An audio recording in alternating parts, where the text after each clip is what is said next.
السلام علیکم ورحمۃ اللہ۔ اس وقت گندم کی تھریشر کا آغاز ہو چکا ہے۔ ہمارے جو ہیں مزدور وہ گندم کی بھریاں اٹھا کر تھریشر کی طرف لے کر جا رہے ہیں۔ اگلا مرحلہ اس گندم کو تھریشر کرنے کا ہوگا۔ گندم کی گہائی کا موزوں وقت وہ ہے جب فصل پک کر اچھی طرح تیار ہو جائے اور اس وقت اس کے دانوں میں نمی کا تناسب 10 سے 12% ہو۔ گہائی سے پہلے تھریشر اور ہارویسٹر کو اچھی طرح صاف کر لیں اور بوریاں بھی اچھی طرح صاف کر لیں۔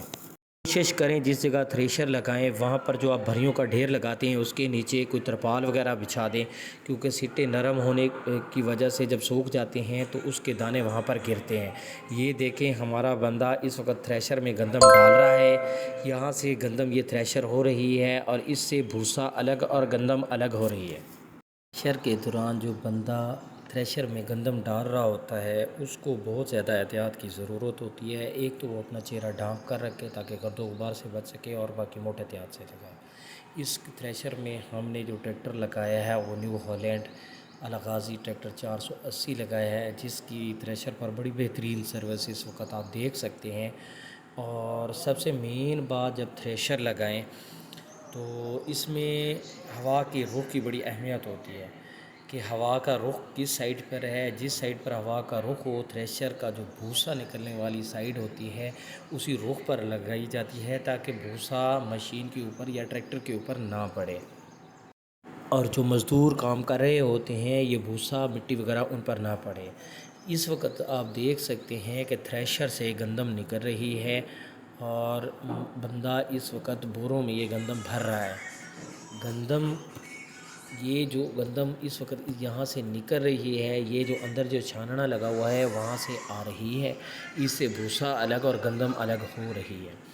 پہلے یہاں پر کھڈا بنایا جاتا، وہاں سے بالٹیاں بھر کر ڈھیری لگائی جاتی تھی، لیکن اب کام کو آسان بنانے کے لیے ڈائریکٹ بورا ہی لگایا جاتا ہے۔ لیکن بورا لگاتے وقت نہایت احتیاط کی ضرورت ہوتی ہے، کیونکہ اس کی بیلٹ وغیرہ ساتھ ہوتے ہیں تو کہیں کوئی بورا وغیرہ اگر بیلٹ میں پھنس جائے تو اس سے سخت نقصان کا اندیشہ ہو سکتا ہے۔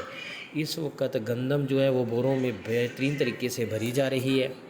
گندم بوریوں میں بھرتے وقت جو ہے اگر آپ سیڈ کے لیے بیج اکٹھا کر رہے ہیں تو ہر بوری پر اس ورائٹی کا نام لکھیں اور کوشش کریں کہ اگر ایک ہی سیڈ ورائٹی ہو تو اس کے جو بوروں کا کلر ہو وہ تقریباً سب کا ایک ہو۔ اگر ایسا ممکن نہ ہو تو ہر بوری پر اس ورائٹی کا نام لکھ دیں۔ اس وقت آپ دیکھ سکتے ہیں کہ مشین کے چڑھنے سے بڑی تیزی کے ساتھ گندم بوروں میں بھری جا رہی ہے۔ تمام قسم کا جو بیج ہوگا اس کو بوروں میں بھرنے کے بعد الگ الگ رکھیں تاکہ آپ کو بیج کی شناخت میں آسانی رہے۔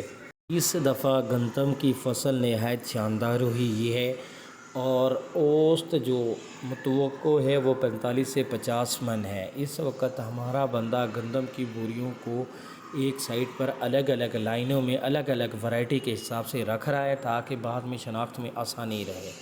اس وقت ہم نے گندم اکٹھی کر لی ہے۔ اگلا مرحلہ اس گندم کو یہاں سے گھر یا گودام شفٹ کرنے کا ہوگا، جو نہایت اہم مرحلہ ہے۔ اس میں بھی گندم کو رکھنے کے لیے کافی احتیاط کی ضرورت ہوتی ہے۔ اگر اس میں نمی کا تناسب زیادہ ہو جائے تو یہ گندم خراب ہو جاتی ہے۔ چھاننے میں پرابلم کی وجہ سے اس دفعہ گندم کے ساتھ گھنڈیاں کافی مقدار میں ہیں جن کو صفائی کے ذریعے نکالا جائے گا۔ اس وقت آپ دیکھ سکتے ہیں تھریشر توڑی نکال رہی ہے اور اگلا مرحلہ ہم اس گندم کو گھر شفٹ کریں گے۔ ناظرین، اس کے ساتھ ہم نے گندم گھر شفٹ کر لی ہے۔ پورا ولاگ دیکھنے کے لیے بہت شکریہ۔ ملیں گے نیکسٹ ولاگ میں۔ السلام علیکم۔